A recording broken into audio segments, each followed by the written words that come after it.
কবরের উপরে কোনো গাছ লাগানো যাবে না। আল্লাহ নবী বলেন, জীবিত ব্যক্তি যাতে কষ্ট পায়, মৃত ব্যক্তিও তাতে কষ্ট পায়। এই জন্য কবরের উপরে ট্রাক্টর চালানো যাবে না, জিসিপি চালানো যাবে না, কবরের উপরে বাড়ি করা চলবে না, কবরের উপর দিয়ে রাস্তা বের করা চলবে না, কবরের উপরে বাড়ি ভাড় করা চলবে না, কবরের উপরে গরু চড়া চলবে না, কবরের উপরে আপনার ছাগল চড়া চলবে না। কবরের হেফাজত করা এটা প্রত্যেক মুসলমানের একটি বিশেষ ভাবে ধর্মীয় দায়িত্ব। একটি গাছ আপনি কবরের উপরে লাগাবেন, ওর শিকড় যাবে, তাতে মৃত ব্যক্তি কষ্ট হবে। তারপরে আপনি ধরুন ফলের গাছ লাগালেন, এবার যেমন আমের গাছ, এবার আমটা পাড়তে গেলেন, তো এবার কবরের উপরে আপনাকে লাফিয়ে যেতে হবে, এটাও শরীয়তে নিষেধ। মসলাতে বলা হয়েছে যে পিতার কবর যদি কবরস্থানের ভিতরে থাকে, আর পিতার কবরের নিকটে যাওয়ার জন্য যদি দু একটা কবর লাফাতে যদি হয়, লাফিয়ে যদি যেতে হয়, তো নিকটে না গিয়ে বাইরে থেকে পিতার কবর জিয়ারত করতে। তাই আপনাদের অনুরোধ করব যে যে কোনো দেশে যে কোনো জায়গাতে কবরের উপরে কোনো গাছ হয়েও যদি যায়, তো গাছকে কেটে ফেলুন, ওতে মৃত ব্যক্তি কষ্ট পাবে। কবরের উপরে গাছ লাগানো যায়। তবে হ্যাঁ, কবরস্থানের উন্নয়নের জন্য কবরস্থানের সাইড দিয়ে যদি ফাঁকা জায়গা থাকে, খালি জায়গা থাকে, বা কোনো এক সাইডে যদি খালি জায়গা থাকে, তাতে এরকম গাছ লাগাতে পারেন।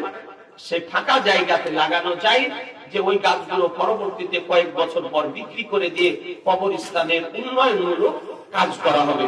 কিন্তু তাই বলে কবরের উপরে আপনার গাছ লাগানো জায়েজ নয়, শরীয়ত তাতে কঠিন ভাবে বারণ করেছেন। তবে হ্যাঁ, কবরের উপরে ঘাস যদি জন্মে, ঘাস যেমন উলো খ্যার, তারপরে এমনি অন্যান্য ঘাস, এটা মসলাতে বারণ করা হয়েছে। কারণ ওই ঘাসটা কোনো ক্ষতি হবে না মৃত ব্যক্তি।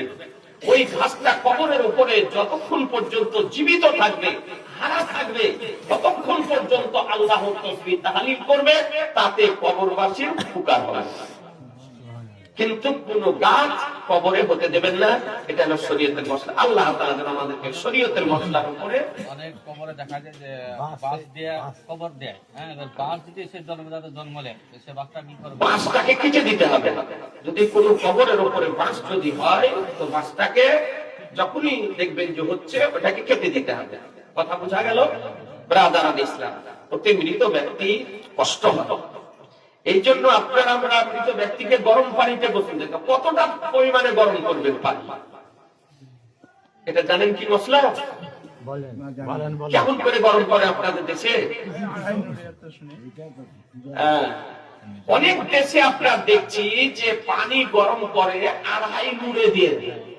তার মানে কড়াইয়ে, লোহার কড়াইয়ে পানি দিল, দিয়ে আপনার দুবার জ্বালানি দিল, আর একবার হাত জ্বালানি। অনেক দেশে আছে এই নিয়ম। এই মশলা পৃথিবীর কোন ফতোয়া কেতাবে না, এটা গ্রাম্য মানুষদের তৈরি করা, যে 2.5 নুরে দিতে হয়। আপনার 2.5 নুরে 3 নুরে দেওয়ার কোনো কথা নাই। মশলা হলো পানি গরম করে মৃত ব্যক্তিকে গোসল দেওয়া মুস্তাহাব, ভালো। কথা বুঝতে পারলেন? কতটা পরিমাণে গরম করবেন? তো বলা হয়েছে, জীবিত মানুষ একজন নিজ শরীরে যতটা গরম পানি সহ্য করতে পারবে, এইরকম কুসুম গরম পানি ওই মৃত ব্যক্তির জন্য করে। তাতে যতটা মরুরি লাগবে আপনি দিয়ে আপনি পানিটা গরম করেন, ওই গরম পানিতে মৃত ব্যক্তিকে গোসল দেওয়া হয়। যে আপনি নিজ শরীরে দিয়ে চেক করবেন যে আপনি কতটা গরম পানি আপনি ব্যবহার করতে পারেন। একটা জীবিত ব্যক্তি, ওকেই বলা হয় কুসুম গরম। একটা সুস্থ মানুষ গোসল আপনারা আমরা করি গরম করে পানি, ওকে বলে কুসুম গরম।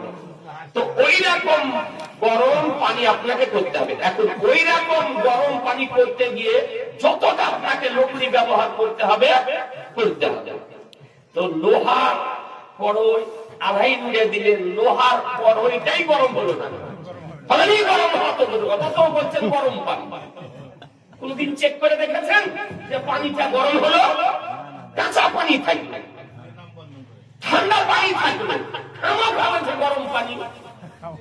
ওর লোহার গরমের নিচটাই গরম হয় না। এটা একটা গরম ভুল আপনার রেবাব প্রথা প্রচলন। আপনাদেরকে বলবো, এক আধ দেশের মেয়ে ছেলে আছে, নতুন নতুন মুক্তি, নতুন নতুন ফাতোয়া, বাবা তো দূর থেকে আড়াই উঠে করে দিয়ে আসছে, পাকে মেরে খুন করে গো। জি, আপনাদেরকে বলবো, মা বোনদেরকে বলবো, আপনাদেরকে বলবো, মৃত ব্যক্তির জন্য পানি গরম করবেন, তাতে যতটা লকড়ি লাগবে ততটাই জ্বালানি দিতে হবে, দিয়ে কুসুম গরম করবেন। যেমন জীবিত মানুষ কুসুম গরম পানি দিয়ে গোসল করে থাকে, এইরকম কুসুম গরম করে মৃত ব্যক্তিকে গোসল দেওয়া হবে। কষ্ট যেন না হয়। মশলাতে বলা আছে মৃত ব্যক্তির চুলে দাড়িতে চিরুনি করা যায় কিনা। তো মশলা হলো যে মৃত ব্যক্তির চুলে বা দাড়িতে আপনার চিরুনি করা যায় না, অত কষ্ট হবে। কথা বুঝতে পারলেন রাদারাদ ইসলাম? তাই আপনাদের পোস্টমর্টম করানো, পোস্টমর্টম যেটা করা হয় আপনার এখন শরীয়তে জায়েজ নয়। পোস্টমর্টম করানো শরীয়তে জায়েজ নয়, কিন্তু এখন ওরকম কেস যদি হয়ে থাকে তা আপনাকে তো হসপিটাল ছাড়বে না, হসপিটাল ডাক্তার এরা তো আপনার ছাড়বে না, ওরা তো আপনার করবে। কিন্তু শরীয়তে পোস্টমর্টম করা জায়েজ নয়। ইন্তিকালের পর শরীর কাটা ছিঁড়া করা, এটা শরীয়তে আপনার জায়েজ নয়। মৃত ব্যক্তিকে কষ্ট দেওয়া, এই জন্য শরীয়তে জায়েজ নয়। ব্রাদারান ইসলাম, যাই হোক, এখানে আমার আলোচনার সমাপ্তি ঘোষণা করছি। আমি আপনাদের জন্য দোয়া করবো, আপনারা আমার জন্য দোয়া করবেন, বলুন ইনশাআল্লাহ। আল্লাহুম্মা আমিন।